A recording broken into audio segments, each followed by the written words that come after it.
Yeah, hi guys, welcome to Vedic for CA, CMA, CS YouTube channel. CA or CMA foundation students me exam September or జనవరిలో అయితే CA వాళ్ళకి and డిసెంబర్లో అయితే CMA వాళ్ళకి exams ఉన్నాయి మనకు foundation exams. So వాళ్ళ కోసం మన వేదిక్ ఇన్స్టిట్యూట్ నుంచి we're providing revision classes for accounting and economics.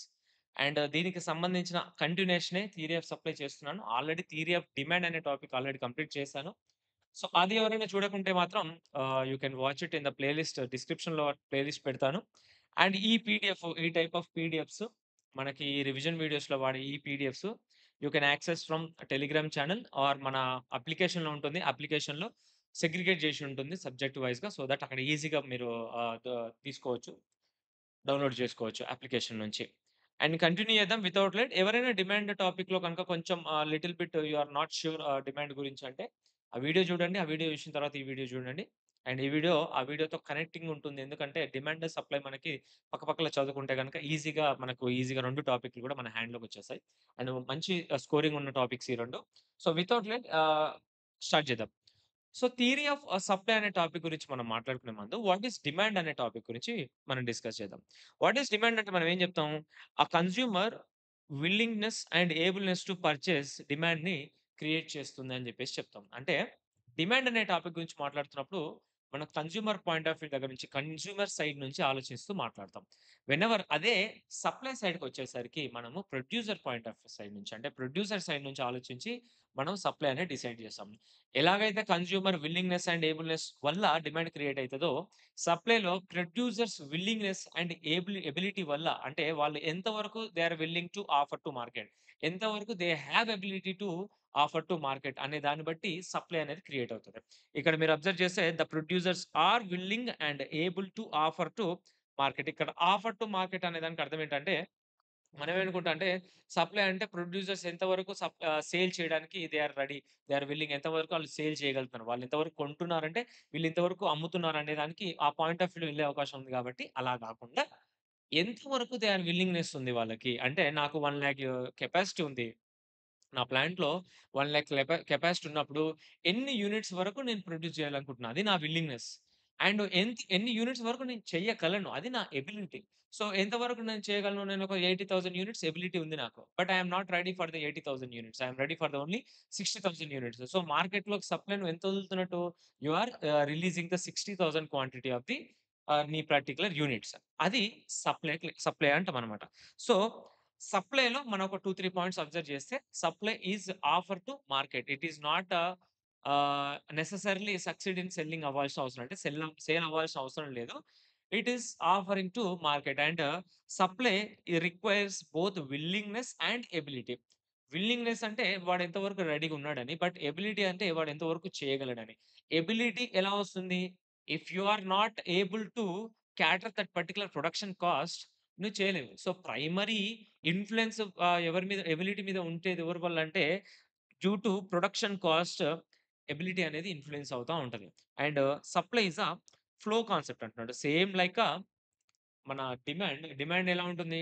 ఒక వేరియస్ ప్రైజెస్ దగ్గర ఒక గివెన్ పీరియడ్ ఆఫ్ టైమ్‌కి ఒక consumer how much they are willing to purchase, how much they are able to purchase అనేది మనం డిమాండ్ చెప్తే, సప్లైలో గూడా ఒక గివెన్ పీరియడ్ ఆఫ్ టైమ్‌కి at various prices how much quantity of goods or services producers are willing and able to supply. Same it is a flow concept. అక్కడ గూడా flow concept. Stock concept అంటే ఏంటి? ఒక పర్టిక్యులర్ పాయింట్ ఆఫ్ టైమ్‌కి చెప్పు, ఈరోజు ఈ 5 గంటల 30 నిమిషాలకి ఎంత సప్లై చేస్తావు? నాకు గూడా తెలీదు. చలికాలంలో ఎంత చేస్తావంటే చెప్పు, చెప్తాను. చలికాలంలో స్వెటర్స్ ఒక రూ. 500 ఉంటే ఒక 1,00,000 యూనిట్లు వదులుతాను. ఇది అలాగా మనం ఎగ్జాంపుల్‌లో చెప్పుకోవడానికి. నౌ డిటర్మినెంట్స్ ఆఫ్ డిమాండ్‌లో మనం చూసినప్పుడు డిమాండ్ అనేది దేని వల్ల డిసైడ్ అవుతది? డిమాండ్‌ని డిసైడ్ చేసే ఫ్యాక్టర్స్ ఏంటని చూసాం. నౌ ఇక్కడ డిటర్మినెంట్స్ ఆఫ్ సప్లై అనేది చూసాం. అంటే సప్లై దేని వల్ల డిసైడ్ అయితది. నౌ దాంట్లో ఫస్ట్ పాయింట్‌కి మీరెళ్తే గనక, డిమాండ్‌లో గూడా సప్లై అయినా, డిమాండ్ అయినా కన్స్యూమర్ ఎంత కొనాలనుకుంటున్నాడు. It will be decided by price of the commodity. అట్లానే ప్రొడ్యూసర్స్ ఎన్ని క్వాంటిటీ ఆఫ్ గూడ్స్ ప్రొడ్యూస్ చేద్దాం అనుకుంటున్నాడు అనేది గూడా ఆ కమోడిటీ ప్రైస్ మీద డిపెండ్ అయి ఉంటుంది. Now other things being equal, అదే సెటరస్ పెరబస్ లాగా ఉంటే, అంటే వేరే అన్ని ఫ్యాక్టర్స్, డిమాండ్ గాని, వేరే మనకు మార్కెట్‌లో షార్టేజ్, ఇయన్నీ ఫ్యాక్టర్స్ కూడా సేమ్ ఉండి, ఓన్లీ ప్రైస్ వల్ల మాత్రమే సప్లై ఎలా ఉంటదనంటే, యాస్ ఎ ప్రొడ్యూసర్‌గా I will produce more goods when prices are high. As a consumer నువ్వేం చేస్తావు? You will buy more goods when the prices are low. As a ప్రొడ్యూసర్‌గా నేనేం చేస్తాను? I will produce more goods if I get more price or higher price. దేనికోసం sir? Earn more profits అన్నమాట. అంటే if I ఒక గూడ్‌ని నేను 30 రూపీస్‌కి produce చేస్తున్నానంటే ఇప్పుడు అమ్మితే నాకొక 40 వస్తుంది. ఒక 1 మంత్ ఆగి అమ్మితే నాకొక 50 వస్తుందంటే, నేను ఆగి 50 వచ్చినప్పుడే ప్రొడ్యూస్ చేస్తాను. Then I can earn 20 rupees margin. ఇక్కడ నాకు ఓన్లీ 10 రూపీస్ మార్జినే వస్తుంది గదా! So, this is the difference అన్నమాట. ఒక ప్రైస్ ఆఫ్ ది గూడ్స్ ఎలా డిసైడ్ చేస్తాయి? Price of the goods will be other things అనేవి బీయింగ్ ఈక్వల్‌గా ఉన్నప్పుడు, higher the prices of the good, supply will be higher. So that firm can be earn more profits. ఇక్కడ మీరు observe చేస్తే let me take you through this particular. మీరు observe చేస్తే గనక ఇక్కడ ప్రైస్, డిమాండ్, సప్లైలో ఉంచండి.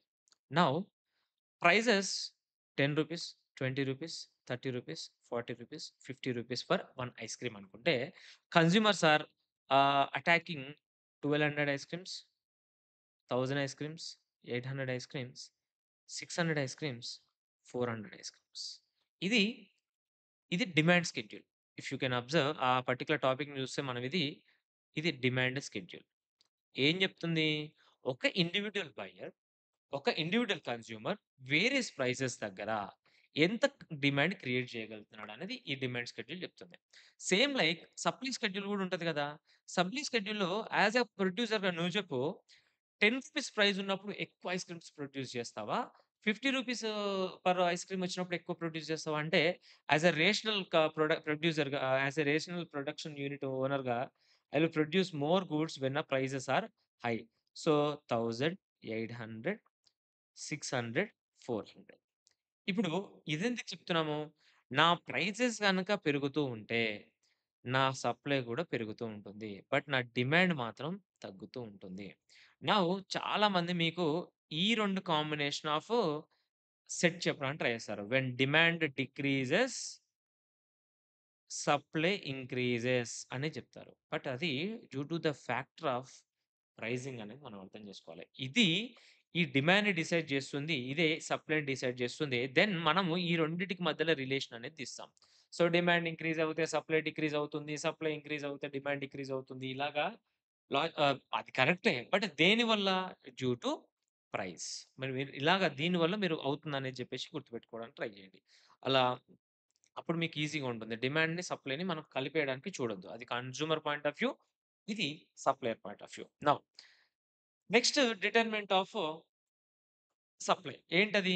Price of a related good. Okay. Fine. Price of a related good. What is related good? డిమాండ్‌లో వాట్ ఈస్ రిలేటెడ్ గుడ్? ఒకటి substitute goods and ఇంకొకటి complementary goods. But మనకి సప్లైలో వచ్చేసరికి నేను కన్స్యూమర్‌ని కాదు కదా! ఆ సబ్స్టిట్యూట్ వేరే వాడి గూడ్స్ ప్రైస్ పెరిగితే నేనెందుకు ప్రొడ్యూస్ చేస్తాను? Think from my point of view. వేరే గూడు టీ అనేవాడు వాడు అమ్ముతున్నాడు. నేను కాఫీ అనేది సేల్ చేస్తున్నాను. I am offering. వాడు టీ ప్రైజెస్ పెంచితే నేనెందుకు కాఫీ ప్రొడక్షన్ పెంచుతాను? నాకు ఆల్రెడీ 30 రూపీస్‌కి నాకిప్పుడు 30 రూపీస్‌కి నేను సెల్ చేసుకోగలుగుతున్నానంటే, ఈ 30 రూపీస్‌కి ఐ కెన్ సెల్ కదా! ఇదే ప్రాఫిట్స్‌తోని. అంటే ఇఫ్ టీ అండ్ కాఫీ 2 గూడా నేనే సెల్ చేస్తుంటే, లెట్స్ అస్యూమ్ మన టీ షాప్‌లో we have 2 sections. Tea and coffee section ఉంది. టీ అండ్ కాఫీ సెక్షన్ ఉంది. నౌ ఏదో రీజన్ వల్ల టీ ప్రైజెస్ అనేవి బాగా పడిపోయినాయి. ఆ డిమాండ్ లేక బాగా పడిపోయినాయి. ప్రైజెస్ అనేవి బాగా డౌన్ అయిపోయినాయి. ఇప్పుడు నా దగ్గర 4 మెంబర్స్ ఆఫ్ స్టాఫ్ అనేది ఉన్నారు. ఇక్కడ ఇద్దరు చూసుకుంటున్నారు. ఇక్కడ ఇద్దరు చూసుకుంటారు. యాస్ ఎ ప్రొడ్యూసర్‌గా ఇక్కడ నాకు 30 రూపీస్ వచ్చే దగ్గర ఇప్పుడు I am just earning 25 rupees. ఇక్కడ అదే 30 రూపీస్ నేను ఎర్న్ చేసుకుంటున్నాను. అప్పుడు నేనేం చేస్తాను? ఈ టీ ప్రైసెస్ పడిపోయినాయి. డిమాండ్ పెరిగింది. ఎక్కువ మంది అక్కడొస్తారు. బట్ నేను ప్రొడ్యూసర్ పాయింట్ ఆఫ్ వ్యూలో ఆలోచించమని చెప్తున్నా. నౌ ఇక్కడ నేను ఒక్కడినే పెట్టేసి ఇందులో ఉన్న ఒక్కడిని ఇక్కడికి షిఫ్ట్ చేయగలుగుతాను. ఎందుకు? ఇక్కడ నేను కొంచెం ఫాస్టర్ సర్విస్ ఇవ్వగలిగితే ఈ పర్టిక్యులర్ క్వాంటిటీలో నేను ఎక్కువ గనుక ఆఫర్ చేయడానికి రెడీగా ఉంటే ఈ 30 రూపీస్ మార్కెట్‌లోకి ఎక్కువ మంది సార్ మరి టీ ప్రైసెస్ తగ్గితే ఆ టీ ప్రైసెస్ తగ్గితే మరి టీకి డిమాండ్ పెరుగుతుంది. మరి కాఫీ అనేది డిమాండ్ పడిపోతుంది కదా! కాఫీ డిమాండ్ పడిపోవడం కాదు. ఈ పర్టిక్యులర్ వాడు ఇక్కడ షిఫ్ట్ అవుతాడు అని అంటున్నాడు. బట్ నేను సెల్ చేయడం గురించి ఏం మాట్లాడట్లేదే. యాస్ మై పాయింట్ ఆఫ్ వ్యూలో నేనేం చేస్తున్నాను. నాకిక్కడ ఇది సేల్ చేస్తే 25 వస్తుంది. ఇది సేల్ చేస్తే రూ. 30 వస్తుంది. నేను నా దగ్గర ఉన్న 4 మెంబర్స్ ఎక్కడ పెడతాను అని ఆలోచిస్తే ఏం చేస్తారు. ఇక్కడ 3 మెంబర్స్‌ని పెట్టి ఇక్కడ 1 మెంబర్‌ని పెడతాను. నేను ఏం చెప్పాను. Supply is not necessarily succeed in selling గదా!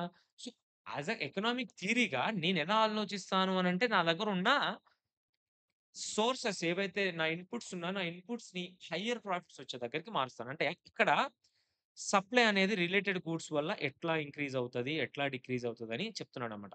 So, when you have 2 production units ఒకదాని ప్రైస్ తగ్గితే ఆ ప్రొడక్షన్ యూనిట్‌లో ఉన్న రిసోర్సెస్‌ని యూ విల్ ట్రాన్స్‌ఫర్.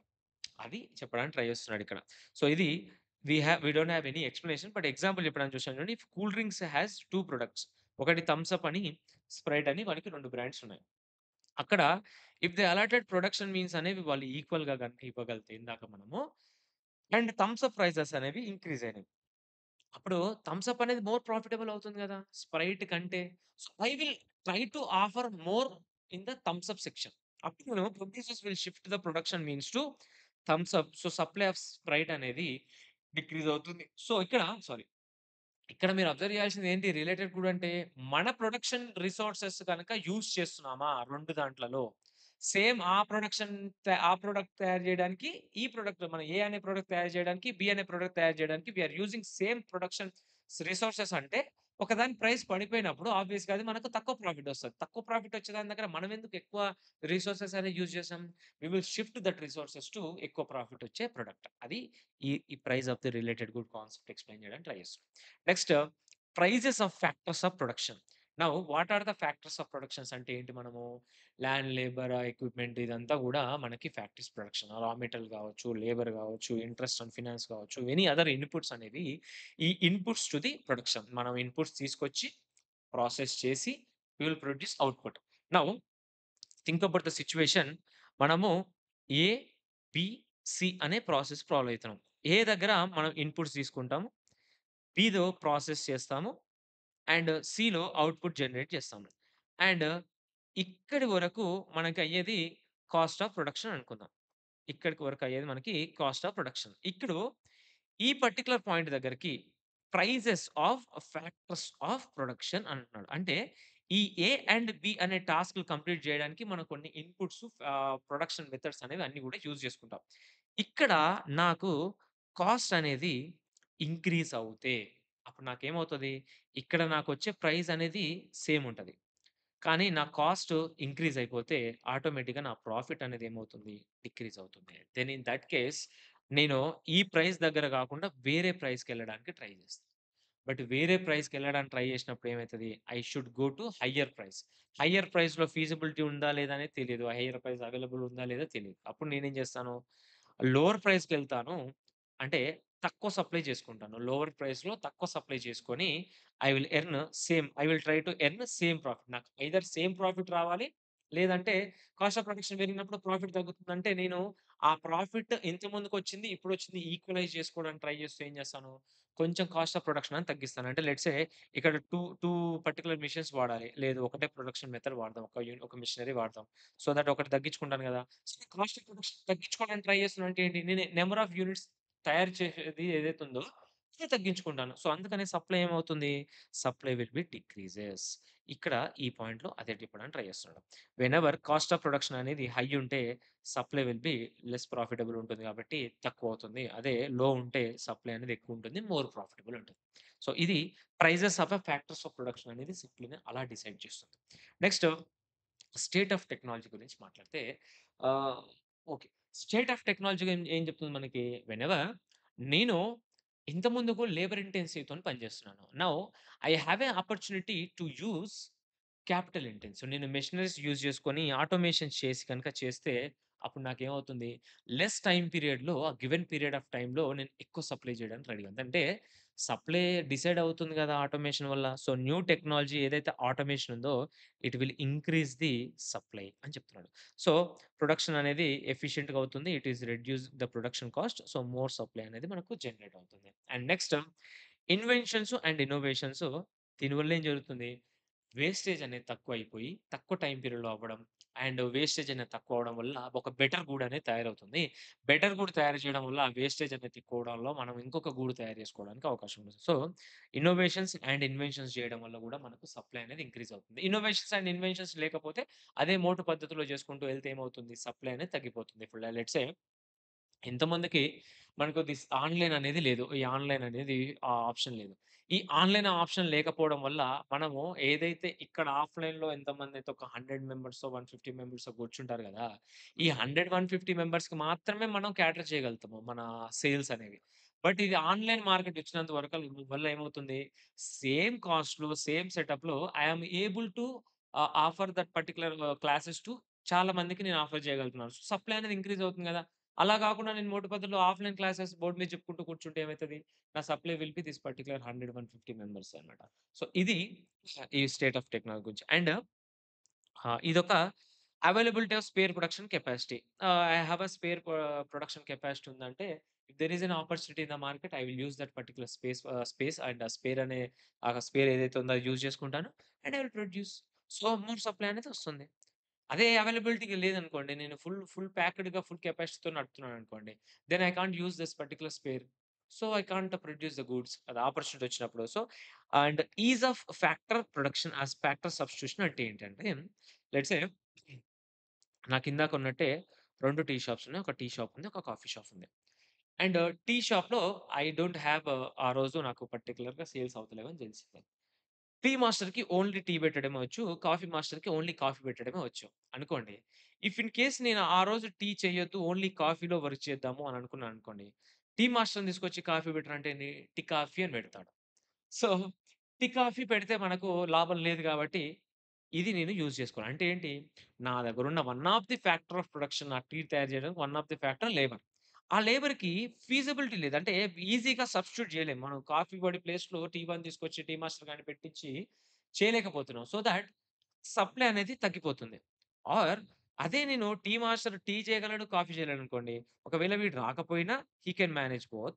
ఆర్ ఒకవేళ మనకిక్కడ ఆప్షన్ ఎక్కువుందంటే ఒకరిని ఇక్కడ మనం సబ్మిట్ చేసి and we will earn more profits అన్నమాట. ఇది ఫ్యాక్టర్స్ ఈజ్ ఆఫ్ సబ్స్టిట్యూషన్. అంటే సబ్స్టిట్యూట్ చేయడానికి ఈజీనెస్ ఉందా? అంటే ఈజీగా అవుతదా? ఇంకేమన్నా వానికి మళ్ళా టీ, కాఫీ నేర్పించేసి అలా పుణ్యకాలం కాస్త ఎళ్ళిపోతుందన్నమాట. సో అది స్టేట్ ఆఫ్ టెక్నాలజీలో. అండ్ నెక్స్ట్ గవర్నమెంట్ పాలిసీస్ గురించి మాట్లాడితే, గవర్నమెంట్ పాలిసీస్ అనేది మన సప్లై మీద ఎలా ఇంపాక్ట్ అవుతది? అది government policies through rules or regulations సప్లైని ఎఫెక్ట్ చేస్తాయి. Sir what are the rules or regulations they will try to impose on us so that supply అనేది మనకు ఇంపాక్ట్ అవుతుంది. అంటే టాక్సెస్. టాక్సెస్ చూడండి మనకిప్పుడు జీఎస్టీ ఉంది. We have custom duty. We have నార్మల్‌గా గూడ్స్ మీదైతే ఇదే ఉంది. జీఎస్టీ అండ్ కస్టమ్ డ్యూటీ ఉంది. Now government wants to introduce one more concept మన వ్యాట్ అనుకుందాం మళ్ళీ.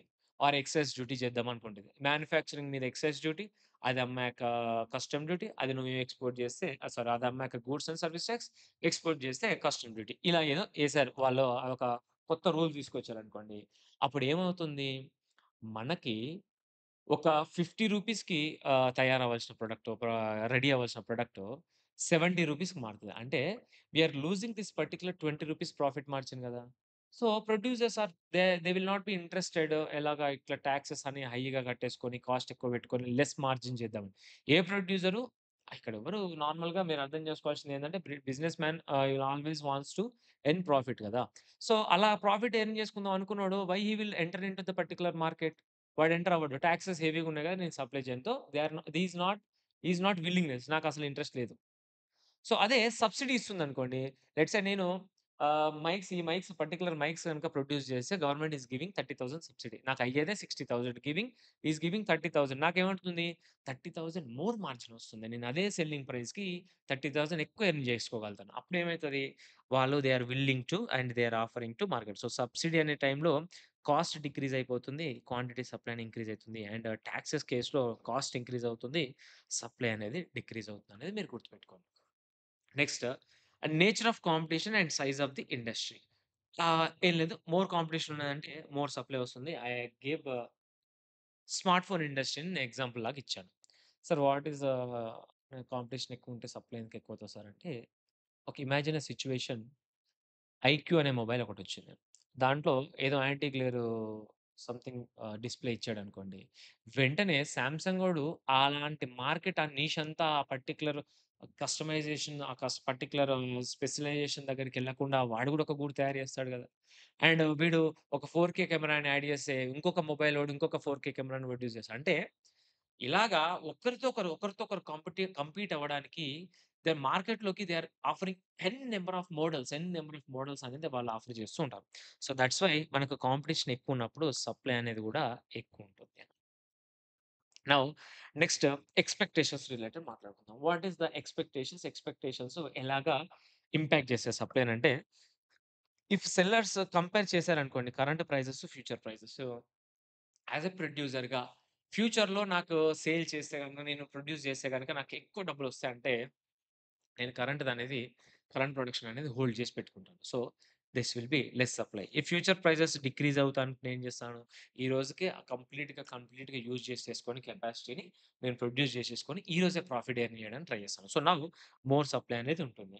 అంటే ఫ్యూచర్ ప్రైజెస్ డిక్రీజ్ అవుతాయంటే నేనిప్పుడే చేసేసుకుంటాను. ఎందుకంటే లాస్ అయ్యే అవకాశం ఉంది కాబట్టి అట్లాగా. సో, నంబర్ ఆఫ్ సప్లయర్స్ ఉంటే యాస్ యూజువల్ కాంపిటీషన్ లాగానే లార్జ్ నంబర్ ఆఫ్ సప్లయర్స్ ఉంటే మార్కెట్‌లో మోర్ సప్లై అనేది జరుగుతుంది. ఇది one of the concept. And other ఫ్యాక్టర్స్‌లోకెళ్తే ఏం చేస్తారు మీరు? Industrial and foreign regulatory policies, firm goals ఏంటి? అండ్ ఇన్‌ఫ్రాస్ట్రక్చర్ ఫెసిలిటీస్ ఎలా ఉన్నాయి? And water, earthquake, war etcetera మనకి సేమ్ డిమాండ్‌లు ఎలాగైతే ఉన్నాయో అలానే ఇక్కడ కూడా కొన్ని అదర్ ఫ్యాక్టర్స్ వల్ల కూడా సప్లై అనేది డిసైడ్ అవుతుంది. ఇది సప్లై డిసైడ్ అయ్యే factors. Then what is law of supply? అలానే లా ఆఫ్ డిమాండ్‌లో ఒకటున్నట్టే మనకు లా ఆఫ్ సప్లై కూడా ఉంది. What is law of supply? Other things being remain constant, you will see quantity of good produced will increase when the price of the good rises. అంటే ఈ has a direct relationship with the price. Supply అనేది direct relationship with the price. ఈ direct relationship వల్ల ఏం changes వస్తాయనేది will discuss in the elasticity part. So, now if you can observe ఇక్కడ price increase అవుతే supply increase అవుతుంది. They have a direct relationship అని చూసాము. ఫైన్. నౌ సప్లై స్కెడ్యూల్ చూద్దాం. What is demand schedule? ఒక individual consumer how they can మార్కెట్‌లో demand ఎట్లా create చేయగలరని చూస్తున్నాం కదా! వేరియస్ ప్రైసెస్ దగ్గర. నౌ ఒక షుగర్ తీసుకున్నాం. ఆ షుగర్‌కి వేరియస్ ప్రైసెస్ దగ్గర how much quantity the producers are ready to produce అనేది సప్లై స్కెడ్యూల్ చెప్తుంది. ఇక్కడ ఒక ప్రైస్ 10 దగ్గరంట విల్లింగ్ టు సప్లై 15. అదే ప్రైస్ 50 దగ్గర విల్లింగ్ టు సప్లై 65 యూనిట్స్. ఎందుకు? ఇక్కడ నాకెక్కువ ఆవిడ అమ్ముతాడా? నో. అది మనం మాట్లాడుకోవట్లేదు. బట్ సప్లై నేచర్ ఇలా ఉంటది. ప్రైజెస్ ఎక్కువున్నప్పుడు నేను ఎక్కువ క్వాంటిటీ ప్రొడ్యూస్ చేస్తా. అది మనం గ్రాఫికల్ ప్రెజెంటేషన్‌లో గనుక పెడితే this is a graphical presentation of ఇక్కడ ఇచ్చానా కింద? లేదు. సో, గ్రాఫికల్ ప్రెజెంటేషన్ చూస్తే ఏంటి? మన ప్రైస్ రూ. 10, 10, 20, 30, 40, 50 ఉన్నప్పుడు 15, 35 అలాగా 65 వరకు పోయింది. అంటే ఈ పాయింట్ దగ్గర, ఈ పాయింట్ దగ్గర నా క్వాంటిటీ ఇంత. ఈ ప్రైస్ దగ్గర నా క్వాంటిటీ ఇంత. ఇక్కడ ఇంత. సో, కనెక్ట్ చేసుకుంటూ ఎళ్తే ఏంటి, నాకొక పాజిటివ్‌లీ స్లోప్డ్ సప్లై కర్వ్ వచ్చింది. దీని సప్లై కర్వ్, ఇదే పాజిటివ్‌లీ స్లోప్డ్ కర్వ్. దీన్ని స్లోప్ అప్‌వర్డ్స్ టువర్డ్స్ రైట్ అనేది జరుగుతుంది. ఇక్కడ మనం క్వాంటిటీ సపరేట్ తీసుకుంటాము. ఇక్కడ మనం ప్రైస్ తీసుకుంటాము. This is supply curve. ఇది సప్లై కర్వ్ బేసిక్. అదే మనకు డిమాండ్ కర్వ్ ఎలా వస్తుంది? ఇలా వస్తుంది. ఎందుకంటే ఇట్ ఈస్ ఎ నెగెటివ్‌లీ స్లోప్డ్ కర్వ్ కాబట్టి. ఫైనా? సో, ఇది మనకి ఇంతవరకు క్లియర్. మార్కెట్ సప్లై అంటే ఏంటి?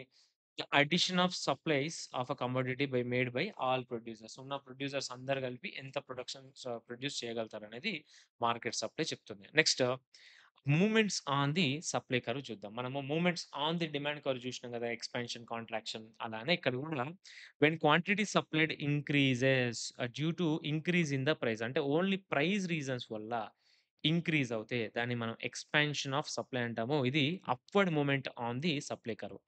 ఇది అప్‌వర్డ్ మూవ్‌మెంట్ ఆన్ ది ఇలా పోతుంటే ఇక్కడున్న క్వాంటిటీ ఇక్కడికి రైజ్ అయింది డ్యూ టు ప్రైస్ రైజ్ వల్ల. ఇది upward movement in the supply curve. ఇప్పుడు when quantity of supply decreases due to decrease in the price అంటే ఓన్లీ ప్రైస్ వల్ల మాత్రమే చేంజ్ అవ్వాలన్నమాట. అది మూవ్‌మెంట్ ఆన్ ది కర్వ్ అంటాం మనం. Downward movement on the supply curve it is contraction of supply. ఇది downward movement. ఇక్కడి నుంచి ఇక్కడి క్వాంటిటీ వచ్చింది. బికాజ్ ప్రైస్ అనేది ఇక్కడి నుంచి ఇక్కడికి వచ్చింది కాబట్టి. దీన్ని మూవ్‌మెంట్ ఆన్ ది కర్వ్. ఇక్కడ అదే కర్వ్‌లో చేంజెస్ వస్తాయి. కర్వ్‌లో చేంజెస్ వస్తాయి. కానీ కర్వే చేంజ్ అయిపోదు. Next what is shift in the supply curve? మనం shift in the demand curve చూసాం కదా!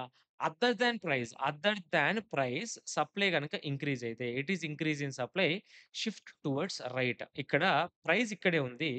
బట్ ఏదో రీజన్ వల్ల క్వాంటిటీ పెరిగింది. అంటే క్వాంటిటీ ఇక్కడికెళ్ళిపోయింది. నౌ ఇఫ్ ఐ గి if I try to draw a line it will become like this. And ముందు ఇక్కడుండే అది ఇప్పుడు ఇక్కడికొచ్చింది. So, it is shifted towards right because quantity అనేది ఇంక్రీజ్ అయింది కాబట్టి. When supply decreases due to other factors other than price అన్నప్పుడు supply అనేది ఈ పాయింట్ నుంచి ఈ పాయింట్‌కొచ్చింది. Now it is decreased. అందుకని ఈ పాయింట్ నుంచి ఈ పాయింట్‌కొచ్చింది కాబట్టి కర్వ్ అనేది లెఫ్ట్‌వర్డ్ షిఫ్ట్ అయింది. ఇది shifted towards leftwards decrease in supply. ఇది ఇంక్రీజ్ ఇన్ సప్లై. ఇది డిక్రీజ్ ఇన్ సప్లై. ఇది ఎక్స్‌పాన్షన్ ఆఫ్ సప్లై. ఇది contraction of supply. Expansion, contraction అనేవి only due to price. Only due to price. Increase అనేది, decrease అనేది దేనివల్ల జరుగుతుంది? ఇంక్రీజ్, డిక్రీజ్ అనేది only due to other than price.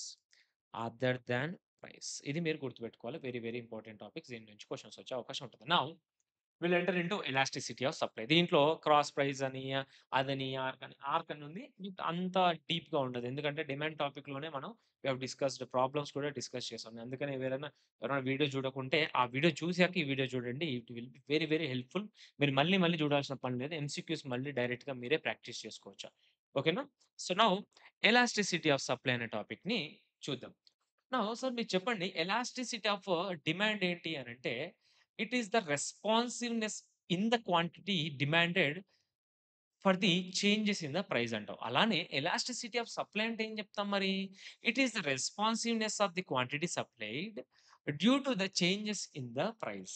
So, it is responsiveness అంటే ప్రైస్‌లో చేంజెస్ వల్ల క్వాంటిటీ సప్లైలో ఎంత చేంజ్ ఒస్తుంది? ఏమేం చేంజెస్ ఒస్తున్నాయి? పెరుగుతుందా? తగ్గుతుందా? అనేది ఆబ్వియస్‌గా పెరుగుద్దా? తగ్గిద్దా? అంటే మనం ఏం చెప్తాము? ఆబ్వియస్‌గా ఇట్ విల్ బి ఇంక్రీజ్డ్. ఎందుకంటే ప్రైస్ పెరిగినప్పుడు యాస్ ఎ ప్రొడ్యూసర్‌గా ఒక రేషనల్ ప్రొడ్యూసర్‌గా I want to earn more profit కాబట్టి I will produce more goods.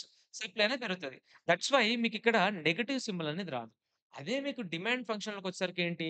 We will ignore this particular negative signal. అంటే negative signal always will be there. Why? Price and demand has a negative relationship. అంటే indirect relationship. That's why negative relationship మనకు negative symbol వస్తుంది. అదే మనకు supply and price ఏంటి? They have direct relationship, positive relationship. కాబట్టి ఇక్కడ మనకు positive symbol వస్తుంది. నెగెటివ్ సింబల్ వచ్చే అవకాశం అనేది లేదు. సో, ఎలాస్టిసిటీ ఆఫ్ సప్లై ఫార్ములాకొస్తే ఏం చేస్తారు? It is percentage change in quantity supplied divided by percentage change in price. దీన్ని if you derive this way ఇలా తీసుకొస్తే దాన్ని ఫైనల్ ఫార్ములా వైస్‌గా ఎస్తారు. సో, వాడు పర్సెంటేజ్‌లలో గనుక మీకు డాటా ఇస్తే you will use this formula. And అలా గాకుండా క్వాంటిటీస్ గాని, క్వాంటిటీ సప్లైడ్ అని, ప్రైజెస్ అని గనుక వాడేదైనా డాటా ఇస్తే you will use this particular formula. And ఈ ఫార్ములాస్ డిరైవ్ చేసుకుంటూ మనం let's try to solve this problem. వాడేం చెప్తున్నాడు? Price of a tea powder అంటే it is increased from 2000 kg to 2000 per 100 per kg. అంటే ప్రైస్ అనేది 2000 నుంచి 2100కి చేంజ్ అయింది. అంటే డెల్టా పి ఎంతొస్తుంది? విల్ బి రూ. 100 రూపీస్ చేంజ్ అయిందండి. అంతే కదా!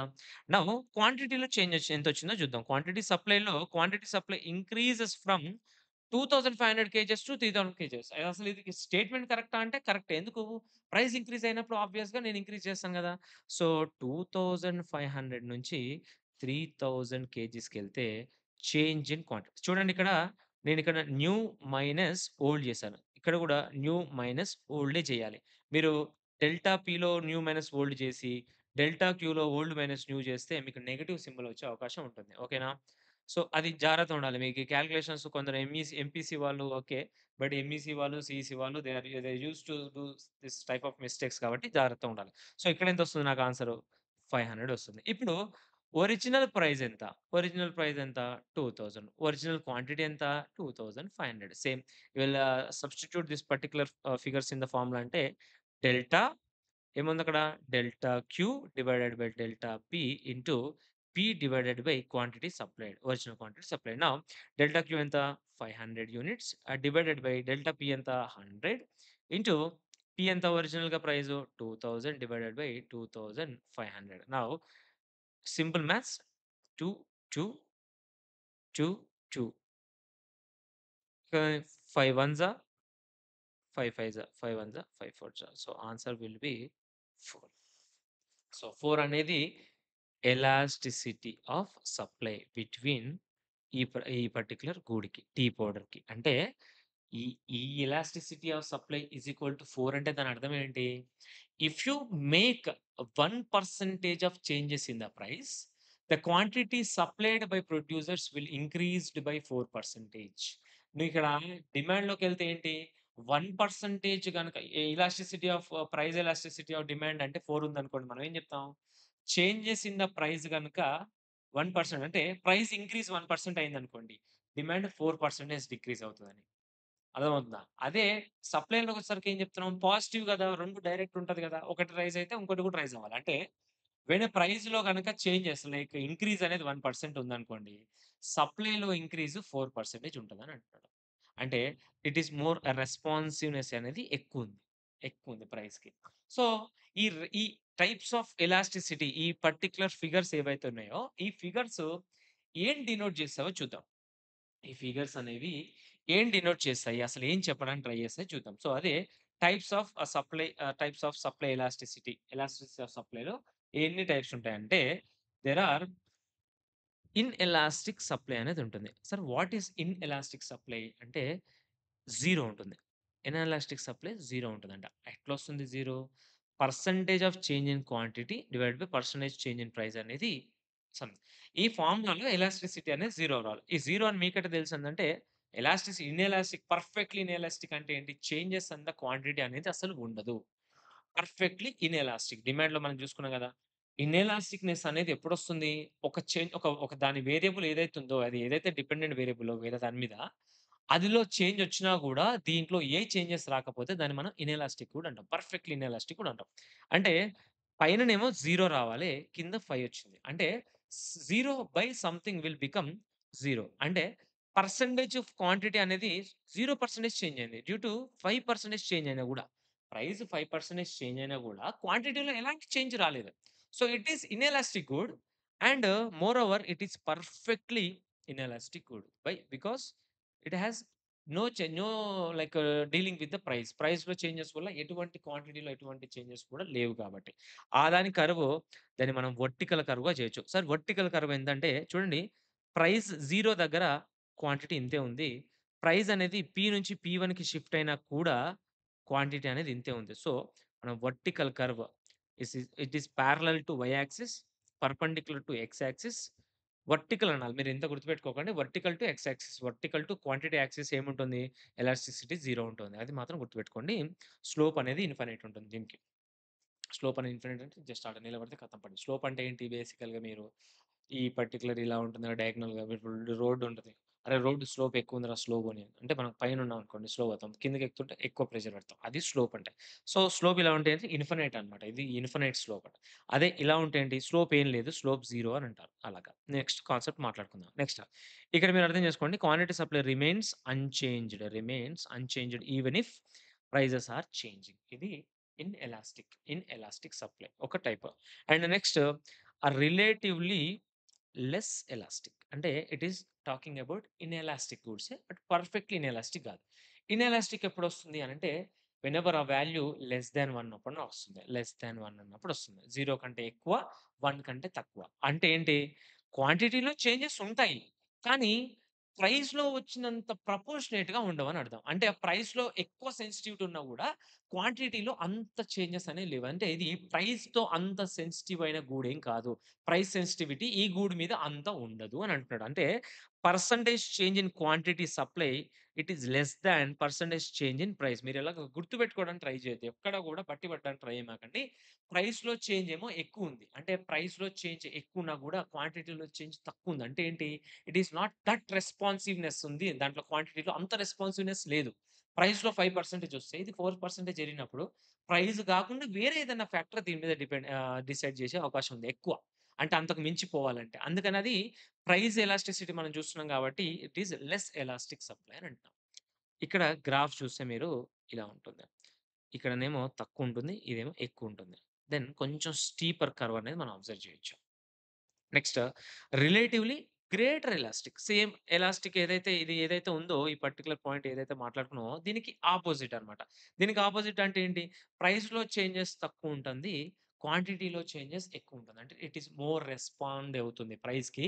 కొంచెం ప్రైస్ రెస్పాండ్ అయిన దానికంటే కొంచెం క్వాంటిటీ ఎక్కువ రెస్పాండ్ అవుతుంది. ప్రొడ్యూసర్స్ 4% చేంజ్ అయితే ప్రైస్‌లో వీడు 5% చేంజ్ చేస్తున్నాడు క్వాంటిటీ సప్లైలో. అంటే వాడు దే ఆర్ వెయిటింగ్ అన్నమాట. సో, అది ప్రైస్ సెన్సిటివిటీ అనేది కొంచెం ఎక్కువుంది. దాని మీద ప్రైస్ అనేది బాగా ఇంపాక్ట్ చేస్తది దాని ఆ గూడ్‌ని. ఇప్పుడేమొస్తుంది? గ్రేటర్ థాన్ 1 వాల్యూ వస్తుంది. సార్ గ్రేటర్ థాన్ 1 వాల్యూ ఎలా వస్తుందంటే, చేంజ్ ఇన్ ప్రైస్ కంటే చేంజ్ ఇన్ క్వాంటిటీ ఎక్కువుంది. సారీ. ఇక్కడ చేంజ్ ఇన్ క్వాంటిటీ ఉంది గదా! ఇది ఎక్కువుంది ప్రైస్ కంటే. అందుకనే మోర్ థాన్ 1 వస్తుంది. ఆ ఫార్ములాని మీరు జస్ట్ ఆ ఫార్ములాలో ఇన్‌పుట్స్ చేయండి. మీకు greater than 1, less than 1, 0, infinity ఎందుకొస్తాయో అర్థమైతది. Now good is a very responsiveness to change in price. ఇది కొంచెం ఇలా ఫ్లాట్ అని ఉంటుంది కర్వ్. మీకు డిమాండ్‌లో అయితే ఇలా ఉంటుంది. ఇదైతే ఇలా ఉంది. అంతే డిఫరెన్స్. నెక్స్ట్ యూనిట్ ఎలాస్టిసిటీ అని అంటాడు. యూనిట్ ఎలాస్టిసిటీ అంటే ఏంటి? ప్రైస్ ఎంత చేంజ్ అయితే నా క్వాంటిటీ కూడా అంతే చేంజెస్. అంటే దే ఆర్ ఈక్వల్ పోర్షన్‌లో చేంజెస్ ఉన్నాయి. Then it is unitary elastic supply అన్నమాట. ఎక్కడ ఉంటుంది? ఇదే boundary line, dividing line between the elastic and inelastic. ఇక్కడ ఉంది గదా! మనకు 1 గ్రేటర్ థాన్ 1, లెస్ థాన్ 1. అంటే 1 అంటే ఏంటి? It is dividing line. 1 దాటితే ఎలాస్టిక్ గూడా అవుతది. 1 లోపడైతే ఇన్ఎలాస్టిక్ అయితది. 1 కంటే తక్కువొస్తే ఇన్ఎలాస్టిక్ అయితది. 1 కన్నా పైనుంటే ఎలాస్టిక్ అవుతది. 1 అనేది యూనిటరీ ఎలాస్టిక్ అలాగనమాట. సో, దట్స్ వై ఈడు బౌండరీ లైన్, డివైడింగ్ లైన్ అనేదో పేర్లు పెట్టాడు. ఇక్కడ మనకు కర్వ్ అనేది నార్మల్ కర్వ్‌లా పాజిటివ్ స్లోప్ కర్వ్‌లో వస్తుంది. దెన్ పర్ఫెక్ట్‌లీ ఎలాస్టిక్ అంటే ఏంటి? It is replicative of perfectly inelastic. అంటే ఇన్ఎలాస్టిక్‌కి రివర్స్‌లో ఉంటది. ఇనెలాస్టిక్ ఏంటి? పర్ఫెక్ట్‌లీ ఇనెలాస్టిక్ అంటే ఏంది? క్వాంటిటీలో అసలు చేంజెసే ఉండవు. పర్ఫెక్ట్ ఎలాస్టిక్ ఏంటంటే ప్రైస్‌లో అసలు చేంజెస్ ఉండవు. అంటే ఇలా. సో, ఇది supply will be horizontal curve. ఈ కర్వ్ చెప్పాను కదా ఇందాక ఈ curve. So, it is horizontal curve. ఇందాకటేంటి వర్టికల్ కర్వ్. ఈ 2 కర్వ్స్ మీద కూడా క్వెషన్స్ అడిగే అవకాశం ఉంటుంది. There are changes in the supply even without any changes in price. If small changes వచ్చినా కూడా ప్రైస్‌లో గనుక స్మాల్ చేంజ్ వచ్చినా కూడా సప్లై అనేది ఓవర్‌గా రియాక్ట్ అయ్యే అవకాశం ఉంటుంది. అందుకని ఇది పర్ఫెక్ట్‌లీ ఎలాస్టిక్. అంటే ఎక్కువ మనకి స్ట్రెచ్ అయ్యే అవకాశం ఉంటుంది చూసినావా? అదే మనం జస్ట్ ఫోర్స్ ఇస్తేనే బాగా సెన్సిటివ్ ఉంటుందంటాం. ఆ టైప్ ఆఫ్. మీరు కొంచెం అది అబ్జర్వ్ చేస్తే ఈజీగా ఉంటుంది. అందుకని ఇక్కడ ఇన్ఫినిటీ ఉంటుంది. ఈఎస్ అనేది ఇన్ఫినిటీగా ఉంటుంది. నెక్స్ట్ పాయింట్ ఎలాస్టిసిటీ అనే కాన్సెప్ట్ చూద్దాము. Point elasticity of supply. ఒక్క నిమిషం ఇది రాసుకుంటాను. Point elasticity of supply. ఇది మనకు కర్వ్ మీద చెప్పడానికి ఏదన్నా ఎలాస్టిసిటీ ఆఫ్ సప్లైని ఎట్ గివెన్ పాయింట్ ఆఫ్ టైమ్‌లో అంటే సప్లై కర్వ్ మీద ఏదైనా ఒక పర్టిక్యులర్ పాయింట్ దగ్గర ఎలాస్టిసిటీ ఎలా ఉంది for the smallest of the smallest changes. దీని గురించి మనం డీటెయిల్‌గా డిమాండ్‌లో ఎక్స్‌ప్లెయిన్ చేశాను. సేమ్ ఫార్ములా దాంట్లో పెద్ద చేంజెస్ ఏమి ఉండవు. ఇది డిఫరెన్షియేషన్ గురించి చెప్తాను. Differentiation of the supply function. అది మనం ఎలా డినోట్ చేస్తాం సప్లై ఫంక్షన్ అంటే ఇది చేస్తాము. ఈ పర్టిక్యులర్ పిఏ ఈ డీబీ బై డీక్యూ అనమాట. ఇది కొంచెం మ్యాథమెటికల్ ఫంక్షన్. నార్మల్‌గా సీఈసీ వాళ్ళు, ఎంఈసీ వాళ్ళు దాన్ని వదిలేయడానికి ట్రై చేయండి. మీకు అర్థమవుతే ఓకే ఫైన్. అర్థం కాకపోతే వదిలేసేయండి. ఇది మనం సాల్వ్ చేయడానికి ట్రై చేద్దామా? ఇప్పుడు Q is equal to 100 - P ఉంది కదా! క్వాంటిటీ అంట -100 + 10 ఇంటూ పి. ఈ 10 అనేది ఏంటి? Slope B. సో, వాడేమంటున్నాడు? ఎట్ పి15 దగ్గర అంటే ఈ కర్వ్ పి15 దగ్గర అక్కడున్న కర్వ్ మీద గనక ఏదన్నా చేంజెస్ వస్తే, ఇక్కడ ఏదన్నా చేంజెస్ వస్తే, ఎలాస్టిసిటీ ఎలా ఉంటదో చెప్పు అని అంటాడు. ఫార్ములా ఏంటి ఎలాస్టిసిటీ ఆఫ్ సప్లైకి? డీపీ/డీక్యూ ఇంటూ పి/క్యూ. ఇది మనకు ఈ 10 డైరెక్ట్ వస్తుంది. వాట్ ఈస్ క్యూ అనేది కావాలి. క్యూ ఎట్లొస్తుంది? ఈ పర్టిక్యులర్ 15 ఇక్కడ అబ్జర్వ్ చేస్తే వస్తుంది. నౌ -100 + 10 ఇంటూ పి15 -100 + 150 అంటే క్వాంటిటీ ఈజ్ ఈక్వల్ టు 50. అంటే at P is equal to 15, quantity is equal to 50. Now what is the elasticity of supply on the supply curve అని అంటే you should just the formulas అనేది 10 into ఇక్కడ 10 1 minute. ఇక్కడ 10 వస్తుంది. Into P ఎంత? P15. Q ఎంత? 50. 10 5s 5s 3s answer 3. ఓకేనా? This is easy task only. మీరెక్కువ కష్టపడకండి రాపోతే మాత్రం వదిలేసేయండి. Then what is arc elasticity? What is arc elasticity of demand అంటే ఏం చెప్తాం? At 2 price points, at 2 quantity points, what is the responsiveness of the price in the quantity. అంటే నాకు మొత్తం డీటెయిల్‌గొద్దు. ఒక 2 పర్టిక్యులర్ ప్రైస్ పాయింట్స్ తీసుకో. ఒక 2 క్వాంటిటీ పాయింట్స్ తీసుకో. ఆ 2 క్వాంటిటీ పాయింట్స్‌కి, ప్రైస్ పాయింట్స్‌కి మధ్యల నేను గనక ప్రైజెస్ చేంజెస్ చేద్దామనుకుంటే what will be the responsiveness. అందుకని ఇక్కడ వీడు P2+P1, Q2+P1 ఉంది గదా! ఇక్కడ ఇవి యావరేజ్ ఫిగర్స్. మనం ఏం చేయాలి జనరల్‌గా P/Q తీసుకుంటాం గదా! ఇది ఇక్కడొస్తుంది. ఇది ఇక్కడొస్తుంది బేసికల్‌గా. P/Q తీసుకుంటాం. కానీ ఒరిజినల్ P తీసుకోవాలంటే ముందు P తీసుకో అంటే 2 P'లున్నాయి గదా! P1 తీసుకోవాలా? P2 తీసుకోవాలా? Q1 తీసుకోవాలా? Q2 తీసుకోవాలంటే వాడేమంటాడంటే యూ టేక్ యావరేజ్ ఎందుకింత బాధ మనకని చెప్పేసి యావరేజ్ తీసుకున్నాం. అందుకని ఇక్కడ Q2+Q1, P2+P1 వస్తుంది. నెక్స్ట్ ఇంతకుముందుకు డిటర్మినెంట్స్ ఆఫ్ ఎలాస్టిసిటీ ఆఫ్ డిమాండ్‌లో చూసినాం గదా! కొన్ని. అలానే ఇప్పుడు determinants of elasticity of supply చూద్దాము.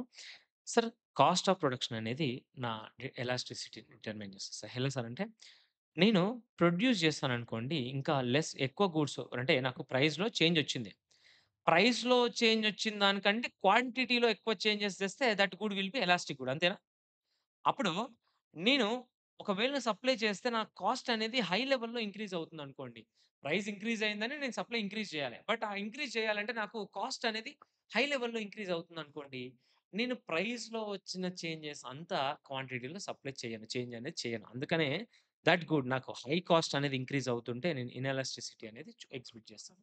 అండ్ నౌ ఎప్పుడైతే కాన్స్టాంట్ అండ్ నెగ్లిజిబుల్ అంటే నేను ఒకవేళ సప్లై పెంచుకున్నా కూడా నా కాస్ట్ ఆఫ్ ప్రొడక్షన్ అనేది ఏం పెరగదు. ఒకవేళ పెరిగినా గాని ఒక నెగ్లిజిబుల్ అమౌంట్‌లో పెరుగుతుందంటే ఏం చేస్తాను? ఆ పర్టిక్యులర్ ప్రైస్‌కి నేను రెస్పాండ్ అవుతాను. సో, రెస్పాండ్ అయ్యి ప్రైస్‌లో వచ్చిన చేంజెస్ కంటే కూడా ఎక్కువ క్వాంటిటీ సప్లై చేయడానికి రెడీగా ఉంటాను. అందుకనే అక్కడ ఎలాస్టిక్ నేచర్ అనేది ఎగ్జిబిట్ చేస్తుంది. ఈ కాస్ట్ ఆఫ్ ప్రొడక్షన్ అనేది ఇలా డిసైడ్ చేస్తుంది. నెక్స్ట్ టైమ్ పీరియడ్ గురించి మాట్లాడుకుందాం. నాకు యాస్ ఎ ప్రొడ్యూసర్‌గా నేను క్లాస్‌లో ఎగ్జాంపుల్ ఏంటంటే మనం ఫిష్ మార్కెట్ ఎగ్జాంపుల్ తీసుకుందాం. సో, నేను ఫిష్ మార్కెట్‌లో సేల్ చేయడానికెళ్ళాను. నౌ నాకు I have an opportunity to increase the prices. So, price increase అవుతున్నాయి మార్కెట్‌లో అందరూ ఇంక్రీజ్ చేసిన ప్రైజెస్‌కి అమ్ముతున్నారు. సో, నాకు కూడా ఒక ఆపర్చునిటీ వచ్చింది ఇంక్రీజ్ చేసుకున్న ప్రైజెస్‌కి. బట్ ఈ పర్టిక్యులర్ ప్రైజెస్‌ని గనుక చూసుకొని నేను సప్లై పెంచితే ఒకవేళ ఈ గూడ్స్ అనేవి ఆబ్వియస్‌గా పెరిషబుల్ గూడ్స్ అండ్ మార్కెట్ అనేది వన్ డేనే ఉంటుంది. ఇప్పుడు నేను ఈ వన్ డేలో నేను గనుక సేల్ చేసుకోలేకపోతే అంటే I have little time to adjust to the price. ఆ ప్రైస్‌కి నేను అడ్జస్ట్ చేసుకొని నాకు గనుక కొంచెం టైమ్ ఉంటే ఐ విల్ అడ్జస్ట్ అండ్ నేను ఇంక్రీజ్ చేస్తాను సప్లై. అదర్‌వైస్ నేనెందుకు ఇంక్రీజ్ చేస్తాను ప్రైస్‌లో వచ్చిన చేంజెస్ అంతా క్వాంటిటీలో తీసుకురాను. అందుకనే ఆ టైమ్ పీరియడ్‌లో నీకు ఇనెలాస్టిక్ నేచర్ అని ఎక్స్‌పెక్ట్ చేస్తుంది. అదే లాంగ్ రన్‌లో అయితే ఏంటి, నాకు మంచి టైమ్ ఉంది. నేను ఒకవేళ ఈరోజు కాకుండా రేపు సేల్ చేసుకుంటాను అనే ధైర్యం నాకుంటే ఏంటి, ప్రైజెస్ పెరిగినప్పుడు I will try to produce more goods. ఎందుకంటే నాకు లాంగ్ రన్‌లో నాకు ఐ హావ్ ప్రొడక్షన్ నాకు ఎకనామిక్స్ ఆఫ్ స్కేల్ ఉంటుంది. అంతా కూడా మనకి ప్రొడక్షన్ టాపిక్‌లో చూస్తాము. Then I will do elastic nature అని వస్తుందన్నమాట. And number of producers and competitions same more producers ఉంటే హై కాంపిటీషన్ ఉంటే ఏంటి ఎలాస్టిక్ నేచర్ ఎక్కువ ఉంటుంది. అంటే ప్రైస్‌లో కొంచెం చేంజ్ వచ్చినా గూడా every producer wants to earn that particular profit గదా! అందుకనే మార్కెట్‌లోకి ప్రైజెస్ పెరగగానే సప్లై అనేది అమాంతం పెరిగిపోతుంది. Whenever there is more producers and high competition. And producers తక్కువుండి ఎంట్రీ బారియర్స్ ఉంటే ఆబ్వియస్‌గా ఎవడు రాడు గాబట్టి ప్రొడ్యూసర్స్ వచ్చినా గూడా మనం ఎందుకు క్వాంటిటీ పెంచుకొని ఇప్పుడే గుడ్డలు చింపుకోవడము. ప్రైస్ ఎంత పెరిగితే దానికన్నా కొంచెం లిటిల్ బిట్ పెంచుదాం అని చెప్పేసి ఉద్దేశంలో ప్రొడ్యూసర్స్ ఉంటారు కాబట్టి it is exhibiting inelastic nature. Second spare production capacity. Same ఇందాక మనం మాట్లాడుకున్నట్టు have an opportunity to increase the price. Price అనేది ఇంక్రీజ్ అవుతుంది మార్కెట్‌లో. But I don't have any capacity. How I will ఎట్లా పెంచుతాను నేను? ఇంక్రీజ్ చేస్తాను సప్లై చేయలేను కదా! సో, ప్రైస్‌లో వచ్చిన చేంజ్‌కి ఐ మే క్యాటర్ ఫర్ ఒక 2% గనుక ప్రైస్‌లో చేంజ్ వస్తే ఐ మే క్యాటర్ 1% ఎందుకు? I don't have any spare capacity కదా! If I have a spare capacity I can increase. But I don't have any spare capacity. That's why full capacity ఉంది కాబట్టి inelastic nature ఉంది. Unused capacity, spare capacity ఉంటే I can produce more goods so that అక్కడ price కంటే కూడా ఎక్కువ changes తీసుకురాగలను. అక్కడ ఎలాస్టిక్ నేచర్ వస్తుంది. And availability and mobility of inputs. Mobility అనేది ఏంటంటే మనం ఎక్కడికంటే అక్కడికెళ్ళి తీసుకెళ్ళి మనం ఇప్పుడు మెషినరీ ఉంది. ఆ బిల్డింగ్‌లోనే చేయాలి కష్టం. ఒకవేళ ఛాన్సెస్ ఉన్నా కూడా వేరే దగ్గరికి అంటే మనకు ఈజీగా అవైలబుల్ ఉండి చీప్‌గా రా మెటీరియల్ దొరికితే గనక ఎలాస్టిసిటీ అనేది ఎక్కువుంటుంది. కాస్ట్‌లీ ఇన్‌పుట్స్, రేర్ ఇన్‌పుట్స్ మనకు అవైలబిలిటీ ఉండదు. మనం ఇక్కడి నుంచి అక్కడికి తీసుకెళ్ళలేము. దానికంత పెద్ద రామాయణం రాసుకోవాలంటే నేను ఆ ప్రైస్‌లో వచ్చిన చేంజెస్ సప్లైలో చేయను. ఎందుకంటే ఇట్ ఈస్ ఆ ప్రాసెస్ ఉంటది గదా! ప్రొసీజర్ అంతా ఫాలో అవ్వాలంటే నేను చేయను అనే రెస్పాన్సిబిలిటీస్ ఉంటుంది యాస్ ఎ ప్రొడ్యూసర్‌గా. దట్స్ మై ఇనెలాస్టిక్ నేచర్ ఎగ్జిబిట్ చేస్తుంది. స్టాక్ లెవెల్స్ గూడా ఈ స్పేర్ కెపాసిటీ లాగానే. నా దగ్గర అడిక్వేట్‌గా నాకు సరిపోయేంత స్టాక్ ఉందనుకోండి, వచ్చిన ఛాన్సెస్ యూజ్ చేసుకోవడానికి ప్రైస్ పెరగగానే నేను సప్లై అనేది సప్లై ప్రైస్ పెరిగిన దానికంటే ఎక్కువ పెంచుతా. Then it will be elastic. No inventory అంటే ఏంటి? ఇన్వెంటరీ అసలు లేదు. వచ్చిన దానికి ఏం చేస్తాం? వచ్చిందే ఉన్నదే కంప్లీట్ చేయలేము. సో, ఇన్ఎలాస్టిక్ నేచర్ అనేది వస్తుంది. Now is of factor substitution same. నేను నా ఇన్‌పుట్స్‌ని లేబర్ గాని, క్యాపిటల్ గాని ఈజీగా సబ్స్టిట్యూట్ చేయగలనా? లేబర్ ప్లేస్‌లో మిషనరీని, మిషనరీ ప్లేస్‌లో లేబర్‌ని సబ్స్టిట్యూట్ చేయగలనా అనంటే if your answer is yes it is elastic good. నువ్వు వచ్చిన ప్రైజెస్ నుంచి వచ్చిన చేంజెస్ కంటే కూడా క్వాంటిటీలో హై చేంజెస్ తీసుకురావచ్చు. దెన్ ఎలాస్టిక్ కూడా వస్తది. Otherwise it is inelastic.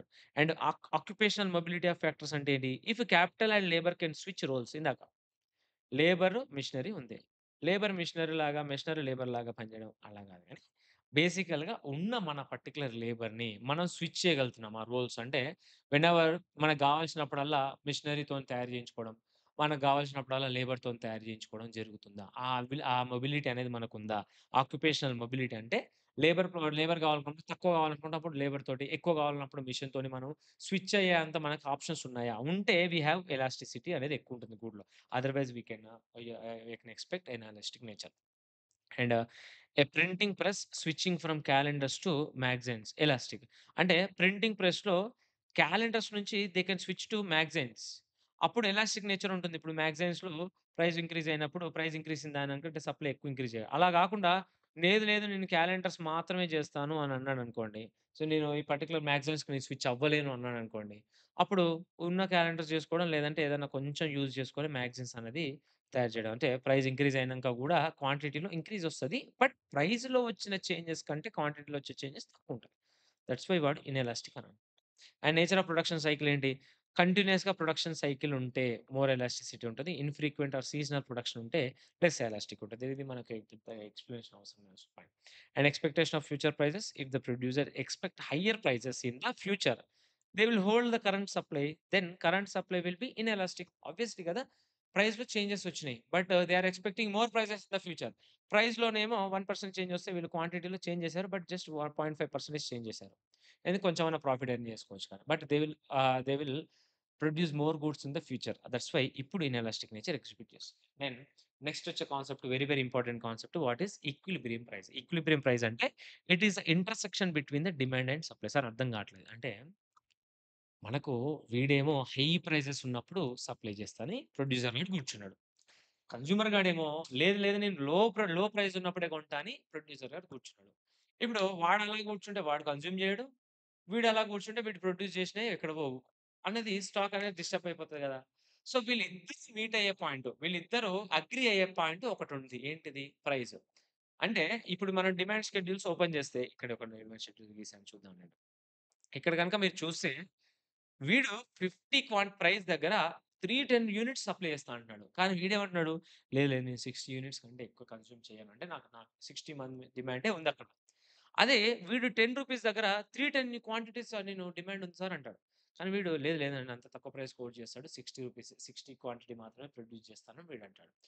ఇలా ఉంటే మార్కెట్‌లో వాడు కొనాలనుకున్న వాడు కొనలేడు. ప్రొడ్యూస్ చేయాలనుకున్నవాడు ప్రొడ్యూస్ చేయలేడు. దట్స్ వై మార్కెట్ ఒక్కొక్క ఇంటర్సెక్షన్ పాయింట్ అనేది రావాలి. ఆ ఇంటర్సెక్షన్ పాయింట్‌నే ఈక్విలిబ్రియం ప్రైస్ అంటాం. ఏంది problem? At equilibrium price buyers wants to buy and seller wants to cell the same quantity. అంటే దీన్నే మార్కెట్ ఈక్విలిబ్రియం అంటారు. మార్కెట్ క్లియరింగ్ ప్రైస్ అంటారు. మార్కెట్‌లో ఉన్న సప్లై అంతా క్లియర్ అయిపోద్ది కదా! డిమాండ్ వల్ల. అట్లా at this price consumers and producers are satisfied with the price and quantity. వీడు క్వాంటిటీ వైస్‌గా, వీడు ప్రైస్ వైస్‌గా ఇద్దరు కూడా సాటిస్ఫై అయ్యారని అంటాడు. ఈ డిమాండ్ షెడ్యూల్‌లో చూస్తే మీకు అర్థమవుతుంది. ఇక్కడ రూ. 30 దగ్గర they are ready to produce 90. They are 190. They are willing to consume 190. So, ఇక్కడ మార్కెట్‌లో ఓవర్ సప్లై ఉంటది. అండర్ సప్లై ఉండదు. ఇక్కడ మీరు అర్థం చేసుకోవాల్సింది ఈ ఇంపాక్ట్ ఆన్ ప్రైస్ అనే కాన్సెప్ట్ మీరు అర్థం చేసుకోండి. Now let's assume a situation నా దగ్గర 310 బైక్స్ అనేవున్నాయి. 310 బైక్స్ సప్లై చేయడానికి నేను రెడీగున్నా. అంటే సప్లై చేసేసిన, ఆఫర్ చేసిన మార్కెట్‌కి. బట్ మార్కెట్‌లో డిమాండ్ ఏమో 60 బైక్స్‌కి మాత్రమే ఉంది. ఇక్కడ 50,000 బైక్ ప్రైస్ ఉన్నప్పుడు ఇది సిట్యుయేషన్. నౌ మార్కెట్‌లో ఓవర్ సప్లై ఉంది. అంటే ప్రొడ్యూసర్ గాడు గనుక అమ్మకుండా అలానే ఉన్నాడనుకోండి, సేల్ చేయకుండా అలానే ఉన్నాడనుకోండి, అప్పుడేమవుతుంది? ఆబ్వియస్‌గా వాడు తెచ్చిన ఇంట్రెస్ట్ ఫినాన్స్ మీద ఇంట్రెస్ట్ పడుతుంది. వాడి లేబరు మళ్ళా కొత్త గూడ్స్ రొటేషన్ అవ్వాలంటే లేబర్‌ని యూజ్ చేసుకోవాలి. మెటీరియల్ ఖరాబయిపోతుంది. మిషనరీస్ ఖరాబయిపోతుంది. So, he wants to clear this particular quantity. వాడది క్లియర్ చేయాలంటే ఏం చేయాలి? దానికి డిమాండ్ అనేది పెరగాలి. డిమాండ్ ఎప్పుడు పెరుగుతుంది? వెనెవర్ ప్రైస్ అనేది డిక్రీజ్ అయితే పెరుగుతుంది. అంటే ఈక్విలిబ్రియం క్వాంటిటీ కంటే నువ్వు సప్లై చేసిన క్వాంటిటీ ఎక్కువుంటే, నీ ప్రైస్ మీద ఇంపాక్టు డౌన్‌వర్డ్ ఉంటుంది. అంటే వాడు ఇంకొంచెం ప్రైస్ డౌన్‌లోడ్ చేస్తాడు. కొంతమంది డిమాండ్ ఒస్తుంది. ఇంకొంచెం ప్రైస్ డౌన్‌లోడ్ చేస్తాడు. ఇంకొంచెం డిమాండ్ అనేది ఒస్తుంది. Now they are willing to produce 190 units. 190 units అనేది పెట్టుకొని ప్రొడ్యూస్ చేస్తూ ఉంటాడు. అదే ఇమాజిన్ ఎ సిట్యుయేషన్ వేర్ మార్కెట్‌లో 310 బైక్‌లకి డిమాండ్ ఉంది. But producers are just producing 60 units. అంటే థిస్ ఈస్ ద 60 యూనిట్స్ ఉన్నాయి. 310 బైక్స్ కావాలి. అంటే కాంపిటీషన్ బిట్వీన్ ది బయర్స్ జరుగుతుంది. కాంపిటీషన్ బిట్వీన్ ది బయర్స్ జరుగుతుంది. కాంపిటీషన్ బిట్వీన్ ద బయర్స్ జరిగితే ఏమవుతుంది? బయర్స్ కాంపిటీట్ చేసుకొని ప్రైస్ అనేది ఇంక్రీజ్ చేసుకుంటూ వెళ్తారు. ఆడ 60 యూనిట్సే ఉన్నాయి గదా! అప్పుడు ప్రైస్ మీద ఇంపాక్ట్ అప్‌వర్డ్ మూవ్‌మెంట్ అవుతుంది. అది then it will reach to equilibrium point. ఇది అనాలిసిస్. అండ్ ఇక్కడ మీకు ఆ పర్టిక్యులర్ నేనేదైతే చెప్పానో అనాలిసిస్ ఇక్కడ చేశానో డీటెయిల్‌గా ఒకసారి కూర్చొని చదువుకోండి. అండ్ దెన్ నెక్స్ట్ ఇది మన ఈక్విలిబ్రియం గ్రాఫికల్ ప్రెజెంటేషన్. ఇది ఇలాగొస్తుంది. ఈ డిమాండ్ కర్వ్, ఇది సప్లై కర్వ్. ఒక పాయింట్ ఎగరేస్తే ఇదే ఈక్విలిబ్రియం ప్రైస్, ఇదే ఈక్విలిబ్రియం క్వాంటిటీ. అండ్ దీని మీద ఒక మంచి ఎంసీక్యూ గూడా ఉంది. ఐసీఏ క్వెషన్‌లో అది కూడా ఒకసారి చేయండి. And market equilibrium and social efficiency అని అంటే మార్కెట్ ఈక్విలిబ్రియం అంటే ఏంటి? ఈ పర్టిక్యులర్ ఈక్విలిబ్రియంని మార్కెట్ ఈక్విలిబ్రియం అని అంటారు. వేర్ కన్స్యూమర్ సర్ప్లస్ ఉంటుంది. ప్రొడ్యూసర్స్ సర్ప్లస్ ఉంటుంది. సరే ఎలా ఈ మన సోషల్ ఎఫిషియన్సీ అంటే ఏంటనంటే, ఇమాజిన్ ఎ సిట్యుయేషన్ వాడు యాక్చువల్‌గా ఈ ప్రైస్ పెట్టాలి కన్స్యూమర్ గాడు. బట్ ఆడికి ఈ ప్రైస్ దగ్గర వస్తుంది క్వాంటిటీ. అంటే ఏదైతే ఈ పోర్షన్ ఉందో, ఈ పోర్షన్ అంతా గూడా ఇతనికి సర్ప్లస్సే గదా! అంటే మిగిలిందనే గదా! అంటే ఆడు ఇంత పెట్టాల్సిన యూనిట్‌కి ఇంత పెడుతున్నాడంటే కన్స్యూమర్స్ అందరికి ఈ పర్టిక్యులర్ పోర్షన్ మిగిలిందనే గదా అర్థం. నౌ వీడి మినిమమ్ కాస్ట్ గనుక ఇదైతే, వీడు ఈ ప్రైస్ పెట్టినప్పుడు they are not able to sell anything. కానీ ఈ ప్రైస్ పెట్టినప్పుడు they are able to sell everything గదా! నౌ ఇది వీడికొచ్చే ప్రొడ్యూసర్స్‌కొచ్చే surplus. Now whenever consumer surplus, ఈ ప్రొడ్యూసర్ వెల్‌ఫేర్ 2 కలిపితే దాన్ని సోషల్ ఎఫిషియన్సీ అని అంటారు. Overall benefit or net benefit to the society due to market equilibrium దాన్నే సోషల్ ఎఫిషియన్సీ అని అంటారు. సో ఎగ్జాక్ట్‌గా 53 మినిట్స్ అనేది మనకొచ్చింది. అండ్ అది ఒక 2 అవర్స్ వచ్చింది. 2 hours plus 1 hour almost 3 hours అనేది మీకు చాప్టర్‌లో ఒక 8 మార్క్స్ గెయిన్ చేసుకోవడానికొస్తుంది. ఇది డీటెయిల్డ్ వీడియో అంటే నేను దీనికి సంబంధించిన ర్యాపిడ్ రివిజన్స్ ఎనీవే ఎగ్జామ్స్ టైమ్‌లో నేను రిలీజ్ చేయడానికి ట్రై చేస్తాను. ఇది లేదంటే ఇదే వీడియోని మీరు కొంచెం 1.5లో ఎంతో పెట్టుకొని చూసుకోండి. అండ్ ఇప్పటి వరకు ఒకవేళ ఎవరైనా చూసుంటే you are loving our channel అనుకుంటే if you want to share with your friends అనుకుంటే యూ కెన్ షేర్ అండి. And it will boost our confidence కదా! So, this is the video for supply topic and మళ్ళీ next వీడియోలో the theory of consumer బిహేవియర్‌లో మిమ్మల్ని meet అవుతాను. Until then good bye. Have a nice day. Thank you so much for watching this video.